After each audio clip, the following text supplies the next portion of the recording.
Hey y'all! Did you miss me? Y'all, I know it's still only probably like 30 something of us, but y'all do appreciate while I was gone. Y'all was checking in on y'all girl. Y'all was sending me little notes and stuff saying how y'all hope that I continue to make videos because y'all look forward to the content, and that just made me feel so happy.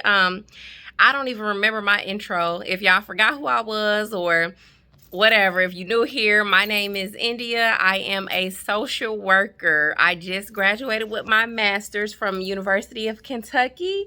I got my bachelor's in social work in 2022 from a Catholic college here in Cincinnati, Ohio. And then I just got my master's this May in 2023. This year from the University of Kentucky. So I know where we left off, I think was like a big ass cliffhanger, right? I think we talked about me failing my licensure exam. And so to be completely honest, we're just about to jump right into it because I don't have anything written down, anything pre-planned. I just promised a couple of you guys that I was going to make a video soon, and I am a lady of my word. So here we go. Yeah, so that last video was like dramatic. It was so sad because I was devastated, y'all. I had prepped and did everything that I needed to do, and I went in there and I failed that freaking test by 1 point. I was just hurt. Was it 1 point or was it 3 points? I'm sorry. I think it was like 3 points. It's been so long ago, I don't remember. Maybe it was 3 points. But yeah, I failed that test. I was devastated. I feel like the wind had got knocked out of me because I feel like we go to school, we get the education, we get the grades. And in my undergrad, I was like a 3.8 GPA. In graduate school, 4.0 the whole time. So grades are one thing, but that test, it seems like that's what validates you. You know, you feel like, yeah, I really know what I'm doing, or maybe I'm really a social worker because I passed this licensure test. And when I did not pass, and I'm used to passing everything in my life, like that was like a big old blow for me. And so I had to regroup. I had to talk to myself. I'm like, self, you know, are you doing too much? Are you taking on too many responsibilities? I was trying to finish my undergrad, hurrying up, trying to get a jump on the test. I'm still working full time, still have my internship going on. Life was lifing. And I was just like, you know, you have to take a step back and think about the bigger picture. And so I stopped with the videos. I'm like, okay, let me get rid of the things that I deem unnecessary in my life. And though I do want to document this journey for myself and for others, in that moment, it just wasn't a priority for me, along with some of the other crafts and different things that I've done, you know, baking cake, just different things that I did, even sometimes hanging out with friends. Like I just had to sacrifice that, make time for myself, and focus on the task at hand, which was passing licensure, and then going ahead and knocking out my undergrad. I mean, my undergrad at the time, and then knocking out my graduate program. And so that's what I did, guys. I regrouped, prayed about it, you know, gave myself a swift kick in the butt, gave myself a pep talk, pulled myself up by my bootstraps, and we moved forward. And so in July last year, I did resit for the test, and I exceeded my own expectation. I think I passed the test, like whatever I might have needed, which again, I don't remember right now, but I got like 20 points over what I needed, or 25 points over what I needed, which means that I didn't really miss that many. And so I was grateful. So my tip for you guys who are prepping for that test or thinking about that test, because if you're like me, I was thinking about that test the minute I found out I had to take it, which was probably like in the second year of undergrad. I was like, it's a test, you know, so I started stressing about it then. But anyway, what I recommend is Agents of Change. They do have a lot of free content here on YouTube, and I was able to gather a lot of information from there, but I paid for the program. And I practiced with that just to see if that helped me. And in addition to that, the biggest thing, if you don't do anything else, like really scratch what I just said a second ago, forget Agents of Change. It was wonderful, but I had used Agents of Change even going to take the first test that I failed. So I want to say 100% pay for the pre-test. Like there is like an example test that you can, like a practice test. You can pay for that off of the board's website. I want to say it's like $80, but it puts you in a simulation just like the test. So I literally pay for that, and I did that test because you can pay for it and you take it within 30 days of paying for it. I took it the day before I was supposed to go sit for my exam again, so that everything is fresh and all of that. And I went around to my in-laws' house because at that time people were here at our house doing carpet. And so I just went over to my in-laws' house. It was very quiet. It was just me. My mother-in-law was out of town, and my father-in-law was actually over here with my husband while we were getting carpet. And so I just sat by a window just to, you know, make sure my signal came through, quiet, started the test exactly how I did it that day in the actual exam center. Like, I didn't have any accommodations, so I didn't have water. I didn't have a snack. Like, I went to the bathroom, did all that stuff beforehand, and I sat there and I did the practice test, and I did not, I repeat, I did not go back and change any of my answers, because I think that's what messed me up the last time when I failed it by the 3 points. Is everybody kept saying, do not go change your answers. Usually your first mind is your right mind. And I wasn't sure, and I did change a couple, and I think that's what messed me up. So this time, I did not change any of my answers. I flagged a couple where I was just unsure. I didn't answer those at all.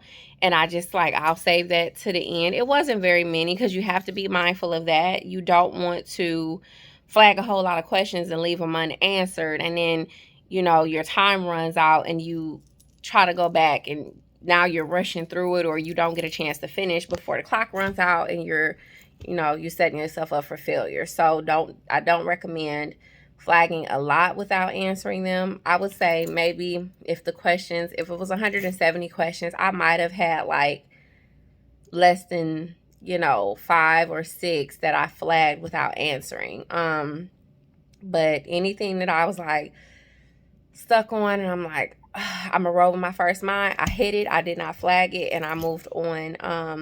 And so anyway, I passed the practice test like with flying colors. And so actually it wasn't even flying colors, it was just a little bit. I won, not won, it felt like a prize, but I finished the practice test.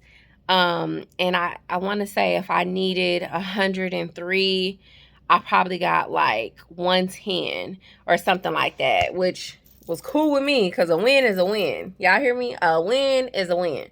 So I was so happy to pass that. I felt like that gave me the boost of confidence that I needed for the next day, which was a Saturday, for me to take the test. Another thing that I did different is I did not go out of state for my exam, because if you guys recall, when I took the first test, they had no dates available here in Cincinnati or anywhere really close to here. So I actually had to drive to Lexington, which is increased stress. Even though the test was like 12 o'clock, I had to get up super early because I didn't want to hit traffic. I didn't want any unforeseen circumstances.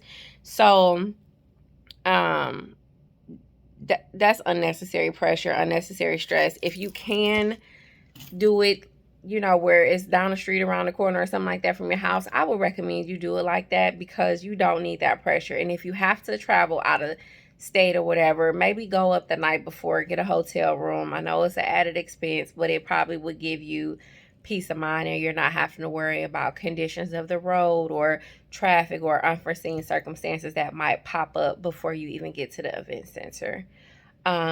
So yeah, I scheduled it somewhere near the house. I did a 9 o'clock test or whatever, and it was a Saturday, so I didn't have to really worry about traffic. I got up, I did not eat breakfast, I did not want my stomach hurting, didn't want to have to go to the bathroom.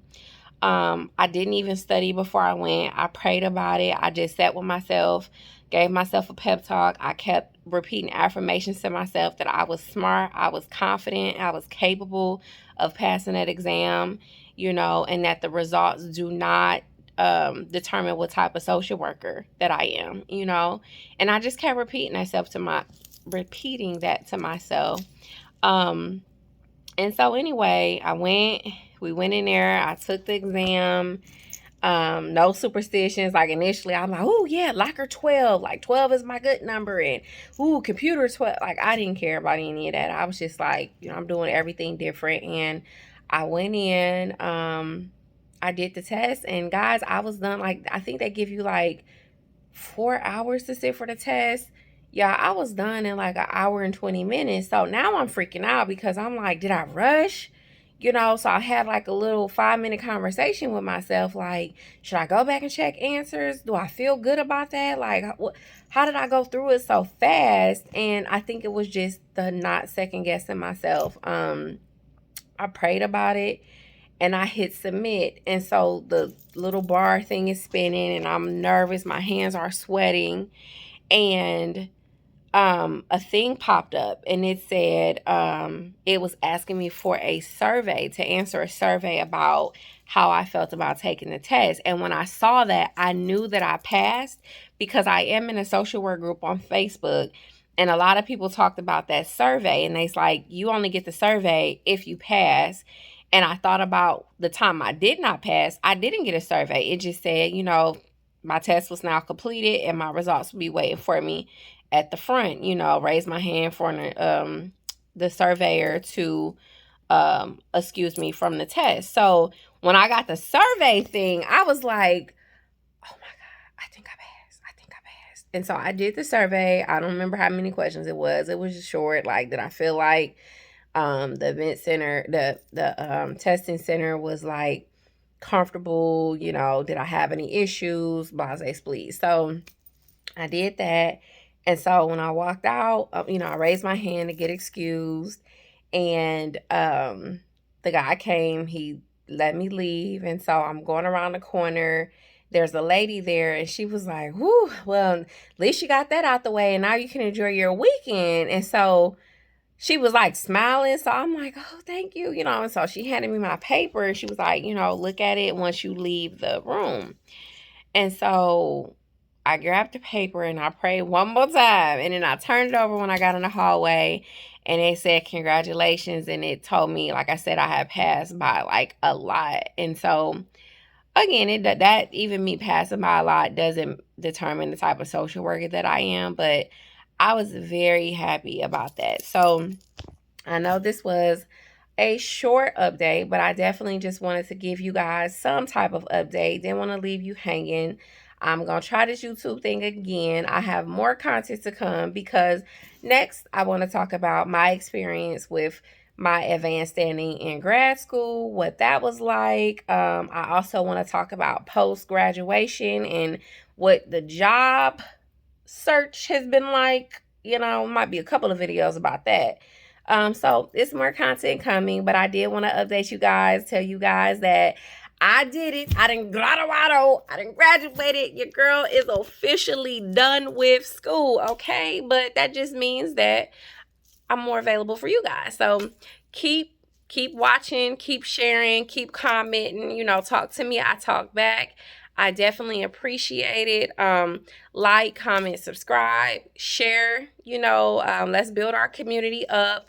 I hope you guys have a wonderful weekend.